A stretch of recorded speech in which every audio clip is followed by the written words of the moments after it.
See the Taste, exploring fish and seafood preparation in English. Hello everyone, and welcome back to our English language learning channel. Today, we're going to explore a topic that's mouth-watering and vital in everyday conversation: fish and seafood preparation. You'll learn new words and phrases to talk about preparing, cooking, and enjoying fish and seafood. Let's dive in. To start, let's review the different types of fish and seafood you might encounter. You probably already know words like fish, shrimp, crab, and lobster. But how about clams, oysters, mussels, or scallops? And don't forget the wide variety of fish, like salmon, tuna, cod, and trout. Next, let's look at some basic preparation terms. Here, we're talking about how fish and seafood might be cleaned and readied for cooking.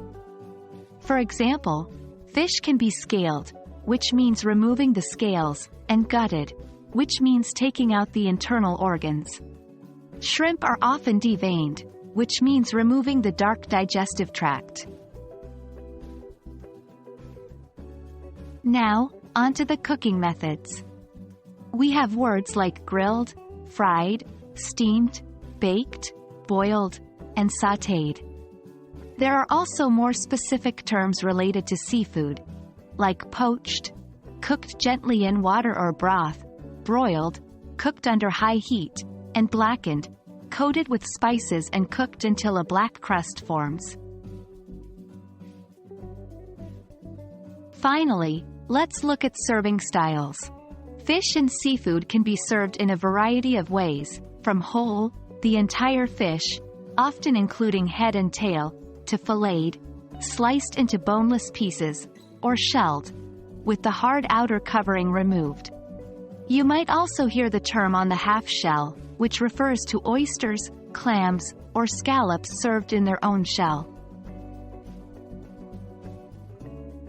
That's it for today's lesson, everyone.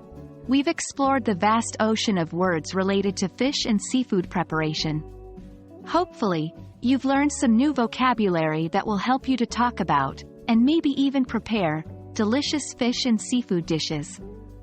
Keep practicing, and before you know it, you'll be using these words as smoothly as a fish swims through water. See you in the next video.